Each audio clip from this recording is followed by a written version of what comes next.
Welcome friends, हमारे YouTube channel study for learning पर। और आज हम लेकर के आए हुए हैं झारखंड सरकार के द्वारा जारी मॉडल प्रश्न पत्र सामाजिक विज्ञान का।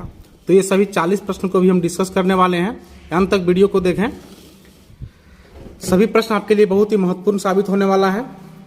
तो सबसे पहले शुरू करते हैं। पहला प्रश्न है 1815 ईस्वी में किस युद्ध में फ्रांस की हार हुई थी। ठीक है, ये आपका पहला प्रश्न हो गया। तो इसमें से आप सही उत्तर होगा दोस्तों, ऑप्शन दिया हुआ है वाटरलू, न्यू ओरेलिस, वेडरडून, हरासू बैंड। इसमें से सबसे सटीक उत्तर होगी आपका वाटरली का युद्ध। ठीक है, वाटरलू के युद्ध में से फ्रांस की हार हुई थी।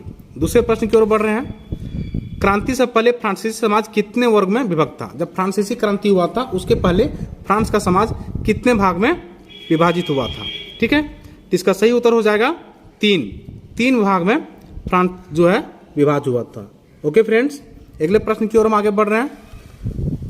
लिखा हुआ है चर्च के विशेष कार्य को करने वाले व्यक्तियों के समूह को क्या कहा जाता था। ठीक है, इसका सही उत्तर हो जाएगा पादरी वर्ग। क्या कहा जाता था? पादरी वर्ग। आज रखेंगे इसको। फ्रांस का संविधान किस वर्ष बना, तो इसका सही उत्तर हो जाएगा 1791 ईस्वी में।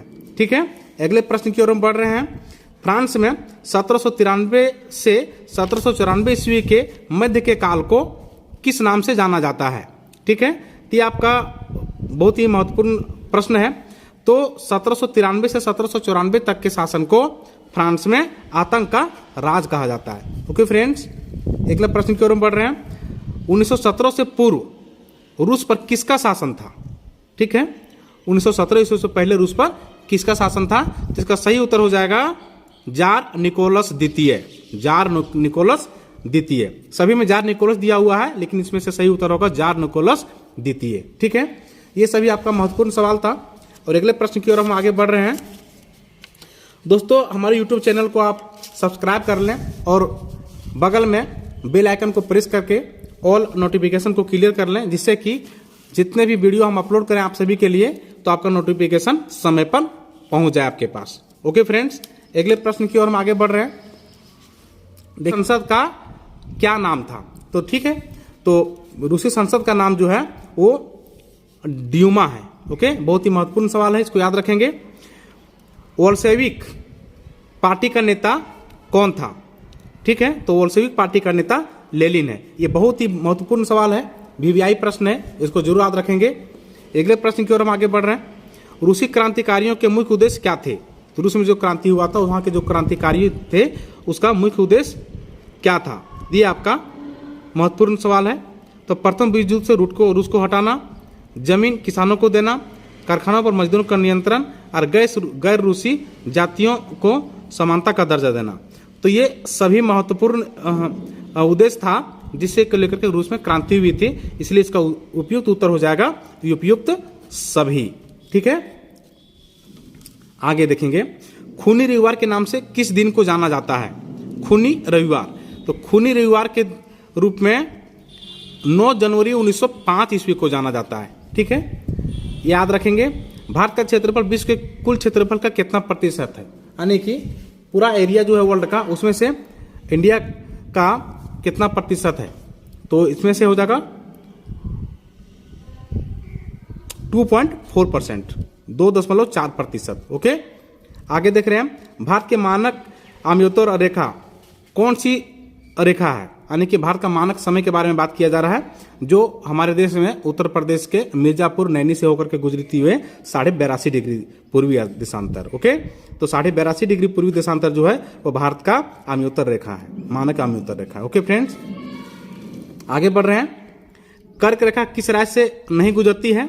तो भारत में से 8 राज्यों से होकर के कर्क रेखा गुजरती है, जिसमें से यहाँ ऑप्शन है गुजरात से गुजरती है, झारखंड से गुजरती है, मध्य प्रदेश से भी गुजरती है, ओडिशा राज्य से नहीं गुजरती है, तो इसलिए हो जाएगा ओडिशा। ठीक है, आगे।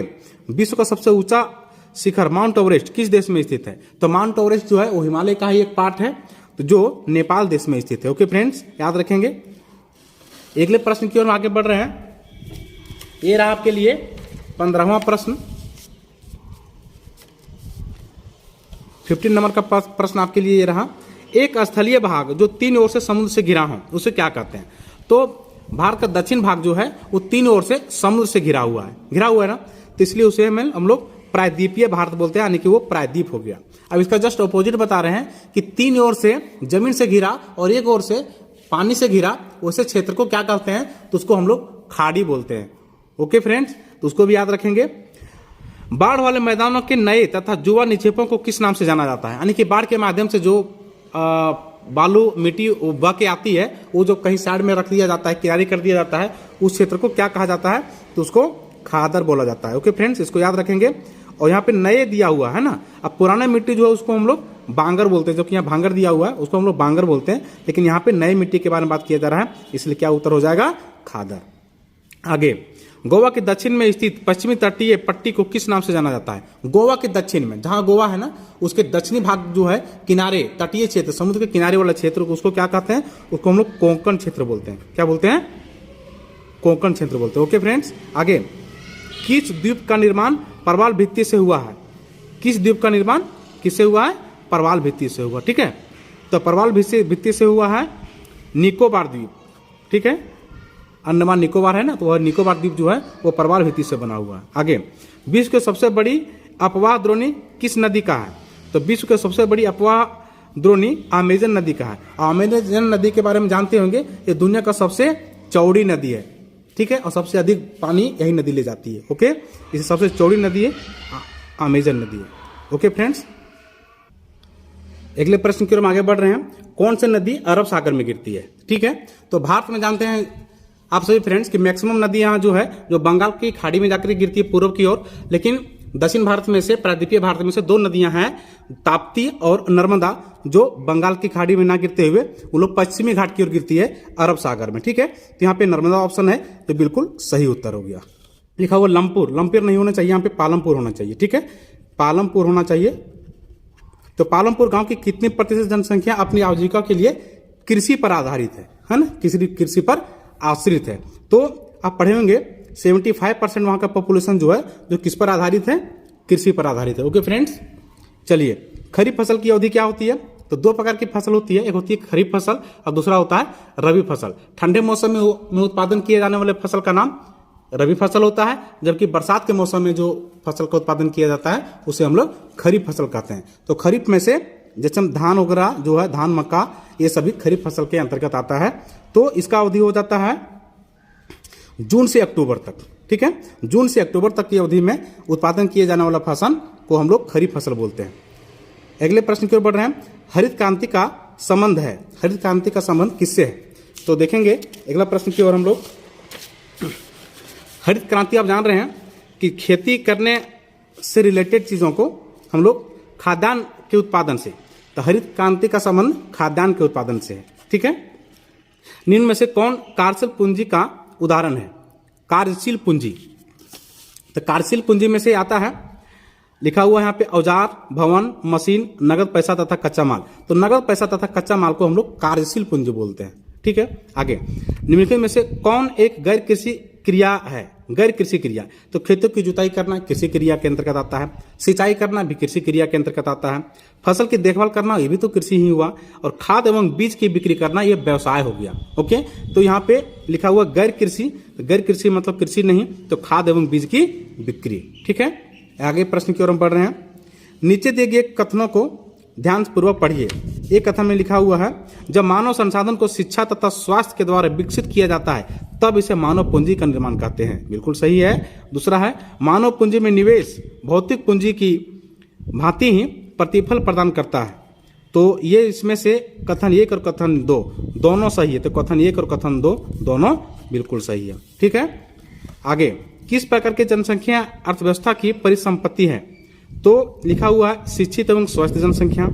शिक्षित एवं अस्वस्थ, अस्वस्थ तो होगा नहीं, यहाँ लिखा हुआ अशिक्षित, तो ये भी नहीं होगा, ये अस्वस्थ के कारण नहीं होगा, ये अशिक्षित के कारण नहीं होगा, तो सही उत्तर हो जाएगा शिक्षित एवं स्वस्थ जनसंख्या। ठीक है, आगे, नीचे दिए गए कथनों में से कौन सा कथन बेरोजगारी को सही तरीका परिभाषित करता है, तो किसी हम लोग बेरोजगारी बोल सकते हैं, तो जब प्रचलित मजदूरी की दर से कम मजदूरी पर लोग काम करते हैं, नहीं, प्रचलित मजदूरी से कम मजदूरी पर लोग जब काम करते हैं तो फिर वो बेरोजगार कहाँ रहा। तो प्रचलित मजदूरी की दर पर काम करने के इच्छुक व्यक्ति को रोजगार जब नहीं मिलता है तो वैसे व्यक्ति को हम लोग बेरोजगार व्यक्ति बोलते हैं। ठीक है, आगे ये हो गया आपका बिल्कुल सही। अगले प्रश्न की ओर हम बढ़ रहे हैं। लिखा हुआ है प्राथमिक शिक्षा में नामांकन के लिए कौन से कार्यक्रम चलाए गए हैं। प्राथमिक शिक्षा में नामांकन के लिए सेतु पाठ्यक्रम और स्कूल लोटो शिविर, ये दोनों कार्यक्रम चलाए गए हैं, इसलिए उत्तर हो जाएगा ऑप्शन क एवं ख दोनों। ठीक है, आगे मौसमी बेरोजगारी से क्या तात्पर्य है। तो मौसमी बेरोजगारी का मतलब होता है जब कोई व्यक्ति कुछ समय तक काम करते हैं, मतलब कुछ समय तक उसे रोजगार मिलता है, कुछ समय तक रोजगार नहीं मिलता है, उसे हम लोग मौसमी बेरोजगार कहते हैं। जैसा कि हो गया जब उच्च शिक्षा डिग्री धारक को रोजगार नहीं मिलता, जब किसी खास फसली मौसम में ही रोजगार प्राप्त होता है, जब वर्ष के कुछ महीनों में रोजगार प्राप्त नहीं होता, जब वैकल्पिक रोजगार उपलब्ध नहीं है। तो हो जाएगा इसका उत्तर जब किसी खास फसली मौसम में ही रोजगार मिलता है उसे कहते हैं मौसमी बेरोजगार। आगे लोकतंत्र का शाब्दिक अर्थ क्या होता है। तो लोकतंत्र का शाब्दिक अर्थ होगा, हाँ यहाँ लिखा हुआ कानून का राज, राजा का शासन नहीं, कुछ विशेष लोगों का शासन ये भी नहीं, लोगों का शासन, हाँ कानून का शासन भी सही है, लोगों का शासन सही है, ज्यादा उपयुक्त हो जाएगा यहाँ पे लोगों का शासन। ठीक है, आगे इनमें से कौन लोकतंत्र की विशेषता नहीं है। इनमें से कौन लोकतंत्र की विशेषता नहीं है। तो स्वतंत्र एवं निष्पक्ष चुनावी मुकाबला, ये बिल्कुल लोकतंत्र की विशेषता है। आगे एक ही राजनीतिक दल का शासन नहीं, एक राजनीतिक दल का शासन नहीं होना चाहिए, ये बिल्कुल लोकतंत्र की परिभाषा से मैच नहीं करता है। ओके फ्रेंड्स, इसलिए यही हो जाएगा आपका सही उत्तर। आगे इनमें से कौन सा कथन गलत है। तो लोकतंत्र शासन का एक ऐसा रूप है जिसमें शासकों का चुनाव लोग करते हैं। ठीक है, लोकतंत्र में अंतिम निर्णय लेने की शक्ति लोगों द्वारा चुने हुए प्रतिनिधियों के पास ही होनी चाहिए। आगे लोकतंत्र शासन का एक रूप है जिसमें वंशानुगत शासक द्वारा शासन चला जाता नहीं। वंशानुगत का मतलब होता है कि राजा का बेटा ही राजा बनेगा, नहीं, ये नहीं होनी चाहिए। ये आपका हो जाएगा इस प्रश्न के हिसाब से कौन सा गलत है, यानी कि यही गलत है, ऑप्शन ग गलत है। ओके फ्रेंड्स, आगे इनमें से कौन सा तर्क लोकतंत्र के पक्ष में अच्छा नहीं है। बहुत सारा यहाँ पे तर्क दिया गया है, उसमें से कौन सा तर्क है जो लोकतंत्र के पक्ष में अच्छा नहीं है। लिखा हुआ है लोकतंत्र मतभेदों और टकरावों का संभालने का तरीका उपलब्ध कराता है। लोकतांत्रिक शासन पद्धति दूसरों से बेहतर है क्योंकि यह शासन का अधिक जवाबदेही वाला स्वरूप है। आगे लोकतंत्र बेहतर निर्णय लेने की संभावना बढ़ाता है और लोकतंत्र नागरिकों को सम्मान नहीं बढ़ाता। तो इसमें से आपका ये सही उत्तर हो जाएगा ऑप्शन घ। ठीक है, आगे पाकिस्तान में जनरल परवेज मुशर्रफ ने कब सैनिक तख्ता पलट की अगुवाई की थी। तो आप जान रहे हैं कि पाकिस्तान का राष्ट्रपति पहले जनरल मुशर्रफ थे, तो उन्होंने सैनिक तख्ता पलट की अगुवाई कब की। ये किया आप 1999 ईस्वी में, 1999 में। ओके फ्रेंड्स, दक्षिण अफ्रीका कब स्वतंत्र हुआ। तो दक्षिण अफ्रीका 1994 में स्वतंत्र हुआ जब नेल्सन मंडेला ने दक्षिण अफ्रीका को आजाद कराते हुए पहले काले राष्ट्रपति वो घोषित किए गए, जीते वहां के चुनाव और वहां पर राष्ट्रपति बने थे। ठीक है, तो 1994 इसका हो जाएगा सही उत्तर। रंग भेद की नीति इनमें से किस देश में प्रचलित थी। रंग भेद मतलब वही हुआ कि गोरे लोग जो होते हैं वो काले लोग से नफरत करते थे, है ना, वही हो गया रंग भेद की नीति। तो जो दक्षिण अफ्रीका में ही था जिसको नेल्सन मंडेला ने दूर किया। ओके फ्रेंड्स, आगे हम लोग देख रहे हैं अगले प्रश्न की ओर। भारतीय संविधान सभा में सदस्यों की संख्या कितनी है। तो भारतीय संविधान सभा में सदस्यों की संख्या 299 थी। ठीक है, आगे अगला प्रश्न में लोकतांत्रिक संविधान में इनमें से कौन सा प्रावधान नहीं रहता है। तो लोकतांत्रिक संविधान में से कौन सा प्रावधान नहीं रहता। शासन प्रमुख का अधिकार, शासन प्रमुख का नाम, हाँ शासन प्रमुख का नाम इसमें नहीं होता है। विधायक के अधिकार होते हैं, देश का नाम भी होता है, शासन प्रमुख का नाम नहीं होता है। ओके फ्रेंड्स, आगे भारतीय संविधान सभा ने किस दिन अपना काम पूरा कर लिया, यानी कि भारतीय संविधान कब बनकर के तैयार हुआ था। तो 26 नवंबर 1949 ईस्वी को भारतीय संविधान बनकर तैयार हुआ था, जबकि 26 जनवरी 1950 ईस्वी को यह लागू हुआ था। ठीक है, ये आपका सभी 40 प्रश्न था जिसको हमने डिस्कस किया और अभी सभी प्रश्न आपके लिए बहुत ही महत्वपूर्ण साबित होने वाला है। बहुत सारे प्रश्न इस वीडियो से ही आपको मिलने वाला है। तो एक पैटर्न भी था, इसको देखते हुए आप प्रैक्टिस करते रहें। ठीक है, जिससे कि आपका एग्जाम में अधिक से अधिक मार्क्स आ सके। Best of luck. और दोस्तों हमारे यूट्यूब चैनल को आप सब्सक्राइब करते हुए बगल में जो बेल आइकन उसको प्रेस कर लें, जिससे कि आपके पास अधिक से अधिक नोटिफिकेशन पहुंच सके। ठीक है, और अधिक अपने दोस्तों के साथ शेयर भी करें। धन्यवाद।